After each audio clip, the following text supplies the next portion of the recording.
Hey guys, welcome to my channel it's Shyamli vlog. তো আজকে চলে এসেছি আবার একটা নতুন ভ্লগ নিয়ে। চলো আজকের ভ্লগে আমি কি দেখাতে চলেছি তোমার।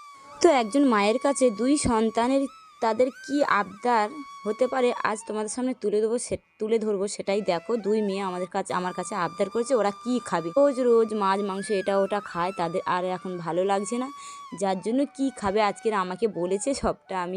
ঠিক আছে, আমি বললাম ঠিক আছে তোমাদের আবদার আমি মেটাবো, কিন্তু আমাদের কথা কিন্তু শুনতেই হবে, তাই না? বাবা মার কথা কিন্তু শুনতেই হবে, তাহলে আমি তোমাদের কথাগুলোও শুনবো।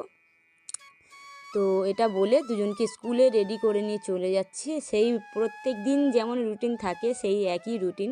বড়টা চলে গেছে স্কুলে, ওইদিকে গাড়ি করে টাকা দিয়ে দিচ্ছি, তাকে টাকা দিতে হয়, কারণ তার না একটা সাইকেল ছিল, যেহেতু সাইকেলটা আমাদের খারাপ হয়ে গেছে, সাইকেলটা পুরো নষ্ট হয়ে পড়ে আছে, সেটাকে আর সারানো হয়নি, নইলে ও সাইকেল চালিয়ে স্কুলে চলে যেত। এখন করে আর পয়সা দিচ্ছি ওকে, তো ও চলে গেছে স্কুলে, একে নিয়ে আমি স্কুলে চলে এসে আর এই দেখো না আমার যাওয়ার সময় এতটা গলা শুকিয়ে গেছে, এইখানে চলে এসেছি। পুরো এটা কাদের বাড়ি বলো তো, তোমাদের দেখাচ্ছি। এর আগের অনেক আগে বিয়ে বাড়ি একটা আমার ভাগ্নির ছিল, সেই ভাগ্নির বিয়েতে দেখেছিলাম। সেই ভাগ্নির যে মা আছে আমার ননদ, এই দেখো বাড়িওয়ালা, এটা হচ্ছে বাড়িওয়ালা, আর এই পাশে আমার ননদ বসে আছে। এই দিদি ভাত খাচ্ছে বলে এই আমাকে দেখাও এদিকে দেখা বলেন যদিও, তো আমি দেখাচ্ছি আমি ভাত খাচ্ছে উনি।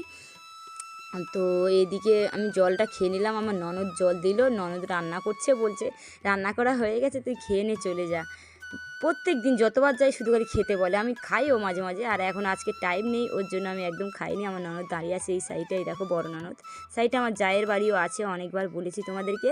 আর জলটা খেয়ে নিলাম, নিয়ে সত্যি গলাটা অনেকটা শুকিয়ে গেছিলো, আমার খুব অসুবিধা হচ্ছিলো, রাস্তায় কী করে যাবো, এখান থেকে খাওয়া দাওয়া করে যাই তো গলা শুকিয়ে যায়।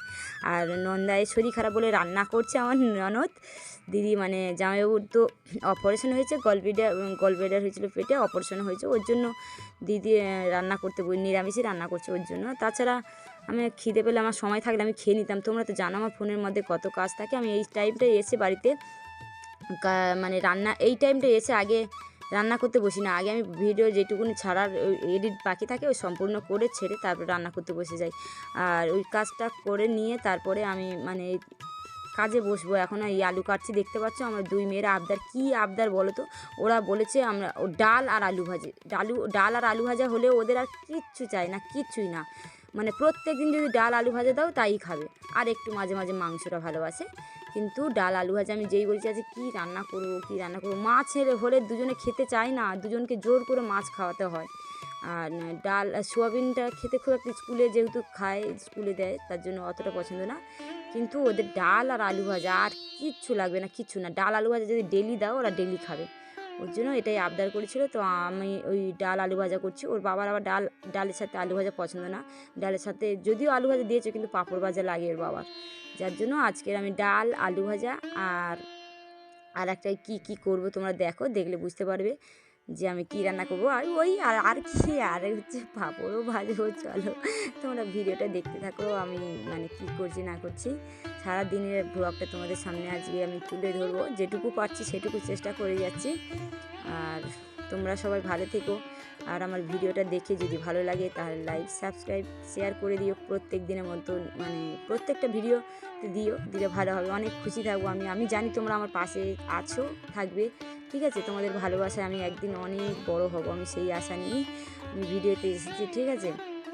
তোমাদের ভালোবাসা শিওর পাবো, আমি জানি তোমরা আমার একটু একটু করে ভালোবাসা দিয়েছো, অনেকটা ভালোবাসা দিয়েছো যদিও, তো আর একটু সিঁড়িতে উঠতে বাকি আছে। যদি তোমরা এইভাবে আমার পাশে থাকো তাহলে আমি অনেক দূর পৌঁছে যাব, সেই ভরসা তোমাদের মধ্যে আছে। আর পাঁপড় ভাজা হয়ে গেছে, কত পাঁপড় ভেজেছি, আর এদিকে আলু ভাজা, পাঁপড় আর আলু ভাজা। পাঁপড় না আজকে 1 প্যাকেট নিয়ে এসেছি, 1 প্যাকেট পাঁপড় নিয়ে এসেছি, তার মধ্যে কি বলবো, হাফটা রেখে দিলে যদি নষ্ট হয়ে যায়, যে কোনো জিনিস হাফটা রেখে দিলে পরেও মনে থাকবে না, নষ্ট হয়ে যাবে, ওই জন্য আমি অনেকটা ভেজে নিয়েছি। আর আমার ছোটো মেয়ে এসে ও ভীষণ ভালোবাসে, ও ছোটো মেয়ে কেন বড় মেয়ে, ওর বাবা খেয়ে নেবে পাঁপড়, আমার অতটা প্রিয় না পাঁপড়, তো যদি যেটুকু খেতে হয়।